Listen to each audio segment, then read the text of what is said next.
Hey, what's going on, guys? This is Mast, and welcome to the SMITE 5.11 patch notes. Now, this patch is actually a little bit exciting, so I thought we'd go ahead and get back to the patch notes videos, at least for this one, because this one's interesting, and I wanted to go over it and kind of show what I think as we kind of run through the patch, because new Baron Samedi is kind of a big turning point for SMITE, maybe. We'll see. I haven't looked at the kit, but if it's a good god, that'll be a really big deal, because honestly, I haven't seen any exciting gods recently, so I'm hoping that they'll do something a little bit different. Now, this is the first Voodoo god in SMITE. This is one of the new pantheons that they're putting in, and so I'm kind of excited to see what they do with it. I already have checked the passive a little bit, and the passive's already a little bit interesting, so let's go ahead and get right into it. His passive is Hysteria, where he shares Baron's Brew, which is a chalice with his allies from the item shop. Now, I'm assuming this basically means that allies can buy this just like he can buy this, and that enemies hit by Baron will have Hysteria applied to them. So this is basically a two-part passive. He's got Baron's Brew, which is a purchasable health chalice. We'll get to that in a second. And then we have Hysteria, which is kind of like his own unique debuff that applies to his own abilities. So enemies hit by Baron will have Hysteria applied to them. Baron's abilities interact with Hysteria to provide bonus effects, and targets at max Hysteria take 25% additional damage from Baron Samedi. Baron's Brew costs 150 gold, so that's half the gold of a normal health chalice or mana chalice, and it heals 140 health and 100 mana over 20 seconds. Now, normally chalices, I want to say, are 25. That's what potions are. I think they're 25, right? So this is 20, which is a little different. And 140 health, 100 mana. It's kind of like a multi-pot. It's kind of like a multi-pot. It looks like it's, just for the price, it looks like it's more value, but it doesn't look like an extremely broken brew. It just seems like a little early game buff where teammates can pick this up if they want some cheap sustain that they can hold on to for a while. Hysteria, Baron applies 2 Hysteria per basic attack. Each ability applies a unique amount of Hysteria. All of his abilities have a new effect on enemies with 30 Hysteria, and all of his abilities deal more damage if the target has 70 max Hysteria. So from what I can tell from this, Hysteria doesn't go away, and that's a little bit concerning. We'll see with that. I don't know if I'm going to see something later on, or if it's just maybe not quite in the patch notes, because sometimes they leave things out for a little bit of basic information, but basically, if you're looking at like bringing literally every god eventually to 70 Hysteria and there's no way to reset it, doesn't reset on death or anything like that, which I'm assuming it probably does. It probably does reset on death, or it probably does reset when Baron dies or something. If it doesn't, that could be nuts. I think it probably does. I think it probably resets when everybody dies that has Hysteria on them, because I don't think it would carry through death. Vivid Gaze, his first ability. Baron Samedi animates 2 skulls, both which briefly charge before firing beams of voodoo magic that damages enemies. The beams meet at a crossroads of Baron Samedi's choosing. It's kind of interesting. Enemies hit by both beams take 15% on the second hit. So that's a little bit like Janus 2, where if you're hitting both of the beams, you're getting a little bonus damage, but they've nerfed it. It's nothing too crazy. I think that's good. I think that's good. It's kind of preemptively trying to not make it too nuts. If the enemy god hit is above 30 Hysteria, their physical power, magical power, and attack speed are reduced. Wow, that's a strong reduction. Okay, so we're looking at ability damage, 90 to start, that's fine. 290 to finish, that's rank 5, that's fine. Plus 60% of your magic power. This looks like a fairly balanced ability to start. It might seem a little bit strong, but like this is weaker than Scylla 2, for example, so it's nothing crazy. Power reduction is 30%, that's really crazy.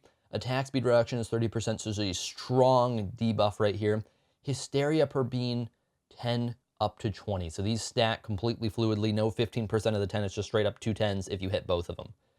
Mana cost is actually really good. That's something to note, and it's got a cooldown of 9 seconds, which is very low for this high damage of an ability. So, to me, first glance, this is a little overtuned, but I try not to think about that too much.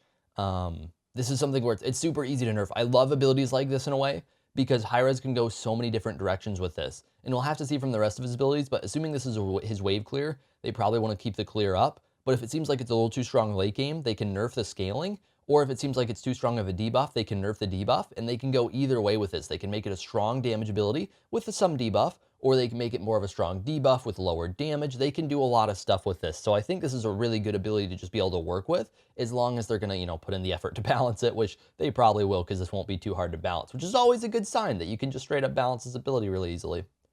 Consign Spirits, his second ability. Baron Samedi guides restless spirits to the ground and buries them. After a brief delay, the ground erupts, damaging enemies standing in the area. If an enemy god is hit, friendly spirits fly from the area, and heal allies near the explosion or by Baron Samedi. If the enemy god hit is above 30 Hysteria, the friendly spirit cleanses slows, makes allies immune to slows, and increases their movement speed. Damage, 70 to 290. Again, this is high base damage plus 70% of your magical power. flat heal of 40 to 140 plus 10%. Now this is just one heal, right? No. So I can't tell with this. I'm actually not sure how many spirits there are in that case. So that's a little bit interesting. Missing health heal is 15%. Movement speed increase 20 to 40%. Wow, that is better than sprint. That's actually really nuts. Okay. So what we're seeing here is some really strong debuffs. Does it say how long? It doesn't say how long. Okay. So, I mean, obviously something that's really important is whether or not this actually lasts for a long period of time. You know, if it lasts 3 seconds, it's maybe not that big of a deal. It's just kind of like a quick little shield of regrowth type buff. If it lasts for 6 seconds, then, you know, it's going to be a lot bigger of a deal. So, time kind of matters. The heal seems just good. It just seems good. The damage seems very good to me, that we're seeing 290 and 290. This is a lot of base damage that if you straight up max both of these abilities very quickly, like let's say you're getting to level 12, you probably have 5 points in your 1, 2, or 5 points into your 2, a 1 point into your 3, and then 1 point into your ultimate. You're looking at 580 base damage right here, and that's a lot. That's a lot of reliable base damage from what I can tell. It looks like the 2 is pretty easy to hit. It's kind of like either Chiron 1 or Neath 2, something like that, Agni Bomb, kind of like those abilities where there's a little delay, but they're pretty reliable. They're pretty easy to hit. So assuming that's true, definitely looks like Vivid Gaze is pretty easy to hit. So if you can do that, a lot of consistent base damage, and based on the debuffs, you can maybe build him tank. You can maybe go for the Apua meme build and go for a little more hybrid, because when you have a lot of base damage on mages like this, especially with enough debuffs like they have, enough buffs and debuffs, you might be looking at kind of support Baron Samedi, which is a little bit interesting, and we'll have to see what happens with that. Now, obviously, he has scaling, so he can be built mage too. Baron Samedi throws his snake forward, wrap it up, third ability, moving on. Baron Samedi throws his snake forward, wrapping any enemy, little tongue twister, any enemy god hit and dealing damage every 0.5 seconds for 4 seconds. That's 8 ticks, and slowing them until they are rooted. Ooh, that's interesting. That's interesting. I like that. If a god hit is above 30 Hysteria, the snake will also lash out at nearby enemy gods who stand too close after 1 second. Enemies hit by this are injected with venom that slows them until they are rooted and deals the same damage, but instantly rather than over 4 seconds. Wow. Okay. So that's a lot of burst. Let's see. Damage protect 10 to 42. That's a lot of scaling, so it's going to be pretty weak early game. Not terrible. It's 80 damage early game, but over time, so it's not too strong. 42, though, is very, very strong. 42 is going to be doing quite a bit. I mean, quick maths, like 330, a little over 330, I think, which is a lot of damage. It's more damage than the others so far. It's just over time normally, unless you're, getting the snake to lash out at a nearby enemy god. And then 40% magical power scaling total.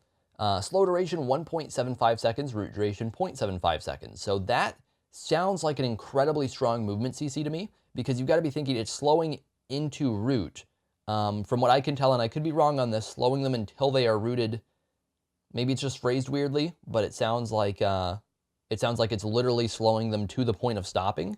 So it sounds like it's kind of a scaling slow, but maybe I'm tripping on that. But it sounds like a scaling slow, which would be unique. I don't even know how they'd put it in the game, because I don't think normally there's a slow cap. It might be a unique slow. I don't know.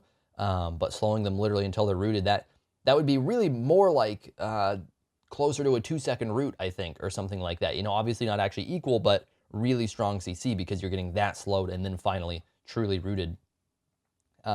Hysteria per tick is insane. Wow. You're getting 40 Hysteria out of this. That's a lot. Okay. Yeah. Okay. This is like the go-to Hysteria ability, I guess.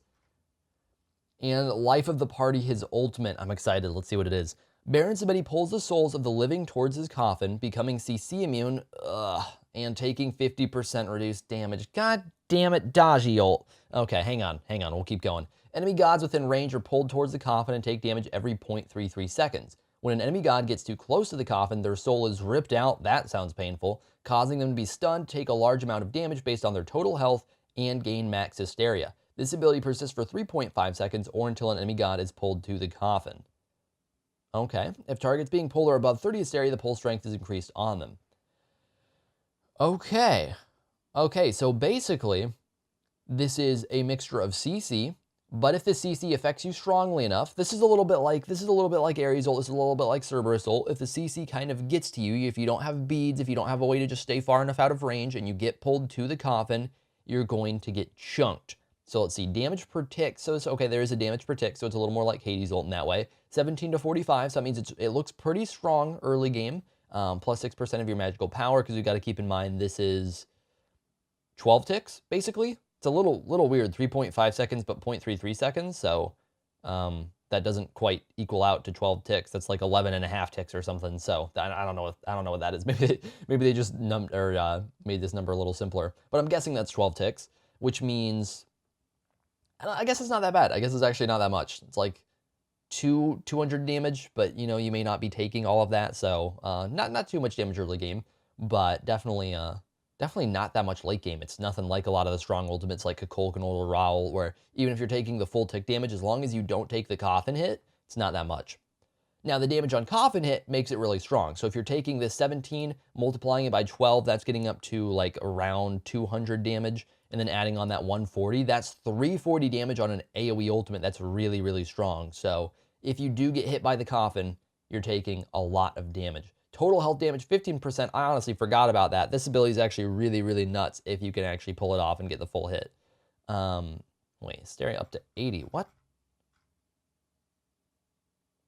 Max Hysteria 70 gets you up to 80. Okay. Apparently this will put you over Max Hysteria. I don't even know what that does. And a stun duration of 2 seconds. That's really strong. So I'm eager to see that. I'm eager to see that we're seeing a 2-second stun, but you have to get pulled to the coffin to get that stun. And that's a nutty stun. 2 seconds. We're looking at a mirror freeze right here in terms of stun duration. That's actually really, really powerful. So an ability that can be weak and can be very strong, and we'll just kind of have to see how it plays out. It's going to play out differently situationally. So we can go ahead and move on through the skins. I'll go ahead and look at them real quick just so you guys know. I don't care much about skins, so I'm not going to just talk about them myself that much. But we've got Plague Lord Hades, Evil Spirits Bacchus, Star Spangled Nike, and the Mastery skins for Baron Samedi. Okay, they're adding additions to the Awesome Chest, Godlike Chest, blah, blah, blah. I don't really care too much about that stuff. They've been fixing a ton of bugs. I heard that they've been fixing a lot of these. It looks like it is very much true. Increasing volume on Brimstone Thorold, all Thor skins, blah, blah, blah, blah, blah. They're fixing a bunch of stuff that wasn't good before. It's just kind of good changes, so we don't really need to go over it too much. General, blah, I don't know. We're gonna pass through bugs, man. It's not worth it. It's not a big deal. They're fixing stuff that's good. Stone of Binding. This ability no longer stacks if multiple gods buy the item. That's basically a bug fix. Evolved Height of the Urchin. Selling the evolved version of this item will now remove shield stacks from you. That's basically a bug fix. It's good. It's good. Artemis fixed an issue where pushing/grabbing an enemy who is recently hit by an Artemis trap would cause them to be pulled quickly back to the trap. Wait, what? Oh, huh. I don't think I've ever seen that. Okay. This one's great, dude. This one's great. I saw this on Reddit. Fixed an issue where Vulcan's Inferno Cannon would be invisible on the Joust map while playing in Spanish or Portuguese language. That's what we call spaghetti code, boys. That's what we call spaghetti code. I just how do you even do this, man? When you are like, I'm sorry, are you Spanish? Did you want to see Vulcan's turret? No, you don't get to see Vulcan's turret. So that's funny as hell, man. Fix an issue where the Morrigan's items would not appear on the scoreboard when she used her ultimate ability. I love this fix. This one's actually a big one. A lot of you guys have probably seen it. That's been a thing on Morrigan for a long time. This one's much more understandable. Morrigan is a weird as hell god, and Smite does have some serious spaghetti code, just because they haven't revised it and it's been a game for a long time. So fixing that's really good. Fix an issue where his passive meter, this is Jean Kui, where his passive meter wasn't accurately animating changes in soul stacks. Basically just another little quick fix. Okay, Breastplate Changes. Soul Lane has been especially interesting in the summer split of Season 5. We've seen the rise of Guardians, which was following by the rise of Healing Mages, and even a few Assassins. Recent adjustments to make sure Mages and Guardians felt impactful have caused them to overtake Soul Lane slightly more than intended. This diversity is good, but we're barely seeing any Warriors in the Soul Lane in SPL, so we feel a slight shift back towards them is necessary. One specific starting build is very good at countering warriors. Mages and guardians can get Warrior's Blessing, Breastplate, and a Chalice to be especially safe in lane. This is very true. This starting build was giving too much safety, so the cost of Breastplate is being increased. With this change, players will need to reevaluate their solo lane starts. So Breastplate is now going from 500 to 600, which means that Silver Breastplate is going from 950 to 1050. It's also worth noting that starter items, such as Warrior's Blessing, are going to be going from 700 plus 600, or plus 500 to 700 plus 600. That means you can't buy a Chalice anymore. You can only buy potions if you're going for that starting combination, which is exactly why they did this. Decreased height of the Nemean, Lion, Breastplate of Valor, Spectral Armor by 100 to keep them... Wait, what? To keep them the same price as previous patches. Oh, okay. It left out a word. I think they meant price, decrease the price or whatever, decrease the cost. So yeah, they basically, the tier 3s are nerfed in cost, or buffed in cost, so that they actually match the change to this. So basically, the items will still overall be just as cheap, just in the beginning, not quite as much, which is good, because Breastplate was kind of actually nutty. 500 gold for 20 protections is a lot. Gladiator Shield, getting a little bit of buff. A core theme of this balance patch is bringing more warriors into viability and bringing more aggression to the soul lane, which is good. We need more aggression in the soul lane. It's very boring right now. Gladiator Shield was a must-buy item for most of Season 4, but a few nerfs to protections and the item changes in 5.1 caused it to quickly fall off, which it definitely did. It fell off hard Season 5. We're going to bring this item back up on the power side to make it more attractive to play physical gods. Increase physical power from 15 to 20. Now, I don't think this is going to do that much. It'll do a little bit, of course. I mean, it's literally just a buff, but I don't think it's going to do that much. I'd like to see, honestly, just more power-wise. I don't think making Gladiators tanky like it was when it was first introduced. It had, I think, 55 protections, and I think they nerfed it all the way down to 35 eventually. For a while, it was at 45. I don't think it should be higher in protections. I think that's one of the things that's interesting about the item is you lose protections, but you gain healing. But increasing the power, if it continues to feel weak, I hope they'll continue to up this a little bit and make it as much as 25, probably not 30, but maybe up to 25 would be good. Rod of Asclepius, healing gods have been growing in popularity and power in the recent few patches. This effect is occurring anywhere from SPL to normal games. To bring these gods down slightly without changing their core identity of healing, we are bringing down the supplemental stats on Rod of Asclepius and Rod of Healing. These items are quite attractive due to their sheer amount of stats, even when not fully utilizing the healing bonus. We want to make sure these items are purchased only on gods and players who want to commit heavily to the healer playstyle. So decrease the health from 250 to 200 on Rod of Asclepius, and decrease the movement speed from 10% to 7%. On Rod of Healing, similarly, decrease health from 150 to 100, and decrease movement speed from 7% to 5%. So basically, this is making the gods buying it less safe, because you had a lot of movement speed and you had a lot of health, and they're nerfing that down a little bit, but you're still getting the same passive effect and you're still getting the same power. So it's still the same healing item as before, you're just not quite as safe for buying it, which I think is a really good change. I think it's a really smart change on Hi-Rez's part. Shamans Ring. Items or abilities that count player damage to reach stacks or goals will be shifted to post-mitigation. Wait, what? Oh, okay, that makes more sense. So basically what they're doing, I didn't even realize this was a thing. So basically the way this worked before was that Shaman's Ring, and I didn't realize this, would work pre-mitigation, which means before protections are considered and before damage mitigation is considered. So what you're basically, think of it like this way. Let's say you're on her, and I guess I don't remember what on her's 2 does, but let's say your Impale does like 320 damage. Normally protections would mitigate part of that damage. But if you're thinking pre-mitigation, which is what this used to be, then you're automatically going to get the 320 damage, whereas you might only be doing something like 250 damage. So basically you could stack up the damage on Shaman's Ring faster than you were realistically doing that damage. So you could actually, like theoretically, if you did 0 player damage, got Shaman's Ring, and did something like 4k player damage, you might have actually done enough damage pre-mitigation to get the 5k player damage and stack Shaman's Ring completely and devolve it. But now that's not going to be able to happen. So that's a good change and a good find. Void Shield. The final item buff to help out warriors is Void Shield. This item has fallen off recently. Not so much recently, Hi-Rez. This item's fallen off since like Season 2. But moving on. But we have seen from past history that the breakpoint where this item becomes OP is very sensitive. That is very true. This item was nuts in Season 2 and Season 1. We're making 2 slight adjustments to it and make it more attractive to warriors, making it feel more closely matched with Void Stone. By reducing the price slightly and increasing the defensive properties of this item, we hope to cement this more as a warrior item and avoid it being a new staple for assassins. Yes. Thank you.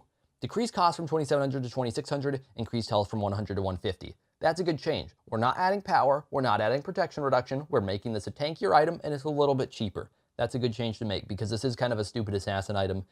It's fine if assassins pick it up somewhat, but it really should be a warrior item. Unfortunately, I'm not sure it really is going to get too much of a warrior staple. It's just throughout Smite's entire history, this has tended to be more of an assassin item than a warrior item, realistically, at least at the competitive level. But it's a good way to change it. Okay, on to God Balance. This is a longer patch than I thought. AMC, the god of bees, has hardly been causing buzz in Season 5. Did Tina write this? God damn it, Tina. After he dominated the meta in Season 4, he received some nerfs that appeared to be necessary. These nerfs, combined with the many meta shifts of a new season, left AMC in a much lower than intended spot. That's true. AMC has been straight garbage lately. We're reverting one of those nerfs completely and halfway reverting the other. Oh, interesting. Okay. We're also making another adjustment to the god. Although it's a nerf, we don't expect it to harm him very much. The component of the bees passive that could disarm enemies was inconsistent and confusing. That is true. As somebody that is not a noob, I can say that bees is a little bit annoying. We are removing this effect entirely along with the buffs he's getting. They're removing the buffs he's getting. I'm assuming it's just another typo. This ability no longer disarms enemies for bees. I like that change, even though it is a nerf. Hive, increased attack speed buff from 10% to 30% to 10% to 40%. So much stronger eventually. That's a 40% attack speed steroid off of just having a Hive near you. And increase the movement speed buff from 5 to 25 to 10 to 30. So that's a pretty big buff for Hives. That's a pretty big buff for Hives, just in general with the movement speed and eventually with the attack speed. Although with the bees nerf, that's actually, there is still a bit of a nerf there to him as well. So I don't think this is going to bring him too much back, but it should bring him a little bit. Aphrodite. Aphrodite has become a top pick for the soul lane. Aphrodite has become a top pick very, very quickly. Her healing hugely outpaces Guan Yu, Ra, Sylvanas, and Chang'e. Hell is the only one who can come close to her healing numbers. The magical power scaling on the Heal of Love birds is being reduced to bring us in a line with other gods. Aphrodite has great potential and has been used in pro game in many different ways. Her back-off combo with an assassin can deal insane burst damage, and her ultimate can protect an ally from any situation. We like the unique applications, but her healing, especially out of combat, was outpacing all of the competition. Decreased magical power scaling of the heal from their 3 from 15% per tick to 12.5% per tick. So 90% to 75%. Decent nerf. Relatively small nerf.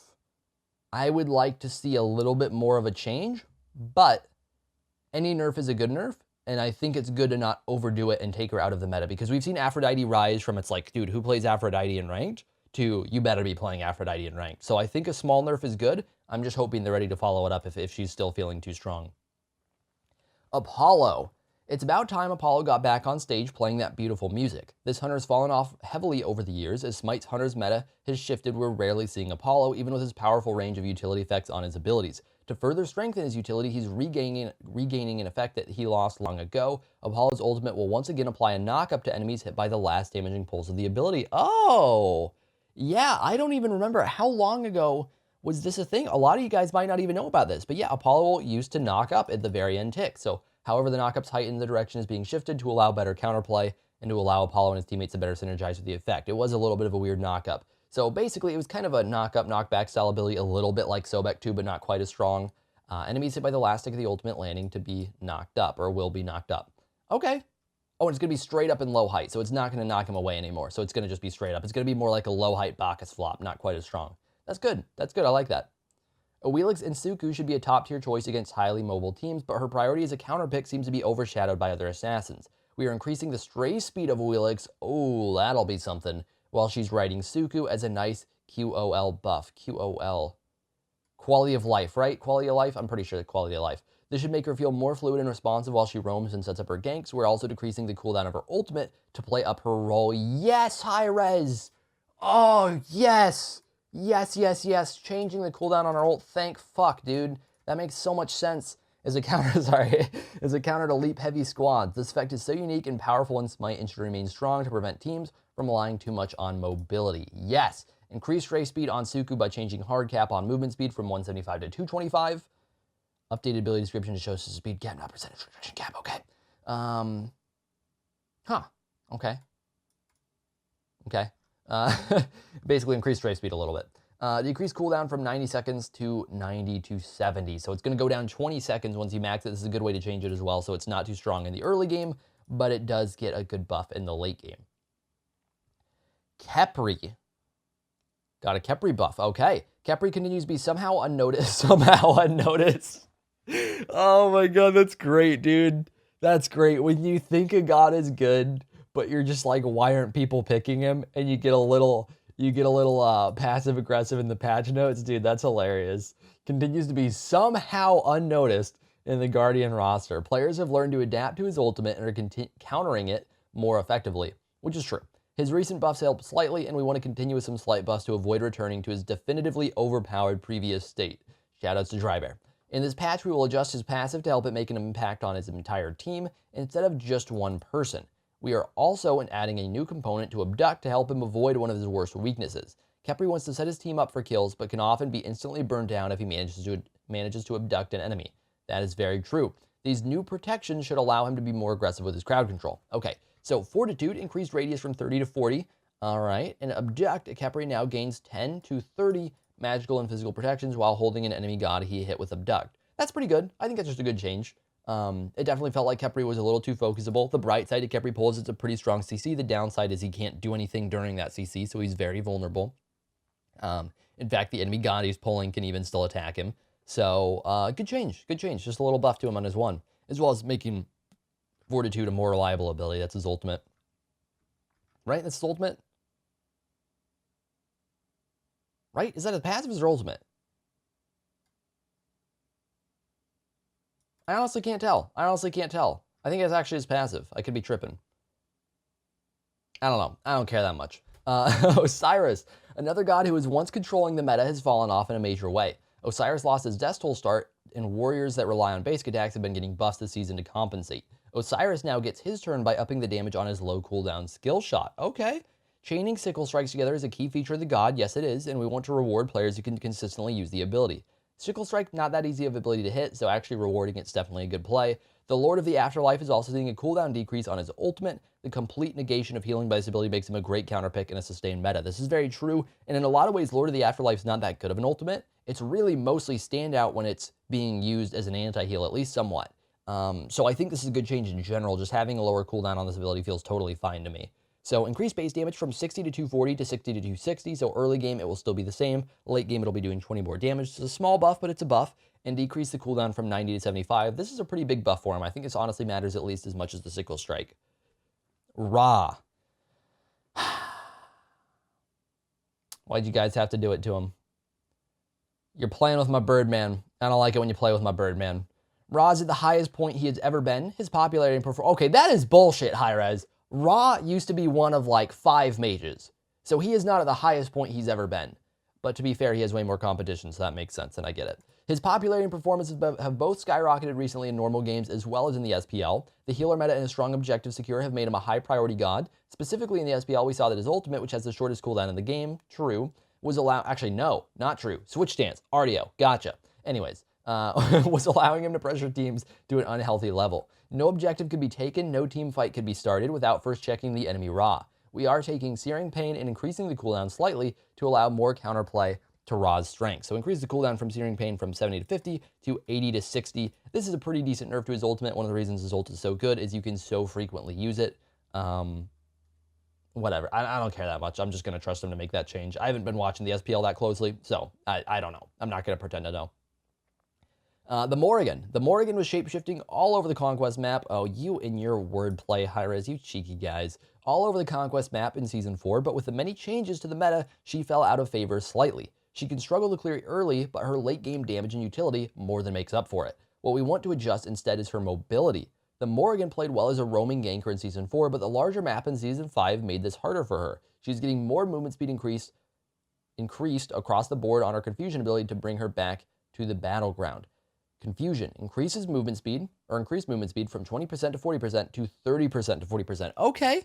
Okay, I think that's a good change. I was a little bit afraid they were going to make this movement too strong in the late game, but no, what they're doing is making it stronger in the early game, which I think is fine, because this ability was actually pretty weak in the early game. So this was an ability that you really maxed to begin with. You should normally be maxing your 2 and your 1 anyways, unless you're just trying to counterplay and steal somebody's 3 or something like that, is Morrigan.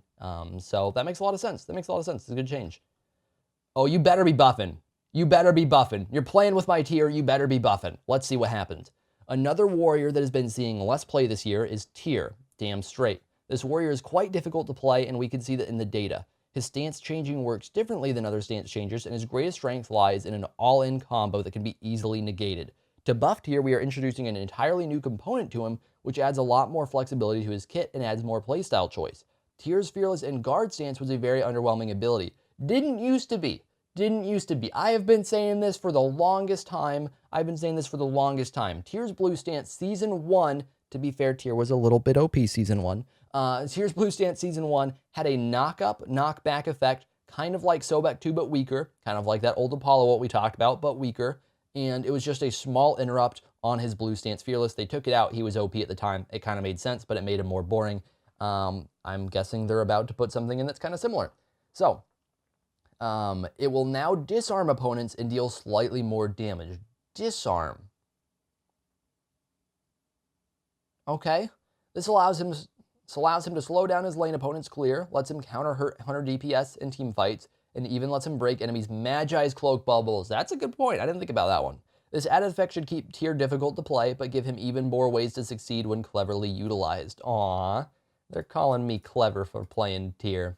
Guard Stance of this ability now disarms enemy gods for 1.5 seconds. That's a lot. Guard Stance damage is now separated from Assault Stance. Guard Stance damage increased from 40 to 240 to 70 to 270. Oh, that's a huge level 1 buff for Tier. Level 1, level 2-ish buff. That's actually a really big deal. Because before his Guard Stance, because it was combined and they wanted to nerf the early game Fearless damage, which made sense, took a really big nerf overall, but that helps a lot. Nice. So I'm happy about that, man. I'm a little bit curious about the disarm. I'm not sure if that's the best effect, but it's an effect, and I think it makes at least some sense. I'm just not sure if that'll be the, I don't know, in a way it's a little bit weird, but I think it also makes sense, and it makes him more usable, which is great. Okay, looks like this is the last one. Xbalanque. Since Xbalanque's passive change and other adjustments, the god has been performing extremely well, and his pick ban percentage has increased drastically. We are applying the same fix to his passive as Shamans Ring, which will slow down his power ramp slightly, while also providing much clearer feedback. His ultimate is also being increased in cooldown to be consistent with other global ultimates. This ability might not seem immediately impactful to some as it deals no damage and can be very situational, but the blind is a very powerful effect. That is true. Some people sleep on it, some people think it's totally OP, varies a lot of people think different stuff about it. The advantage gained over a blinded team can quickly end games, and it should have a cooldown that matches its effect. So, damage required to stack is now counted post-mitigation, same change as Shaman's Ring, we've been over this, makes sense. Adjusted buff bar icons to show difference between damage counter stacks and physical power buff stacks, okay? And increased cooldown from 90 to 110 seconds on his ultimate, which is a decent nerf to his ultimate. 20 more seconds like that, it's definitely one of the longer cooldown ults now, which is a pretty big change. So, that's the patch, guys. Thank you all for watching. Hopefully you enjoyed the video. If you guys want me to do more patch notes, I actually had a lot of fun with this one. I don't even know why. I don't know if I was just in a good mood. Maybe it's just because it was a good patch, because it was actually a good patch. But if you guys want to see more of these videos, let me know down in the comments below, and I'll see you guys in the next one.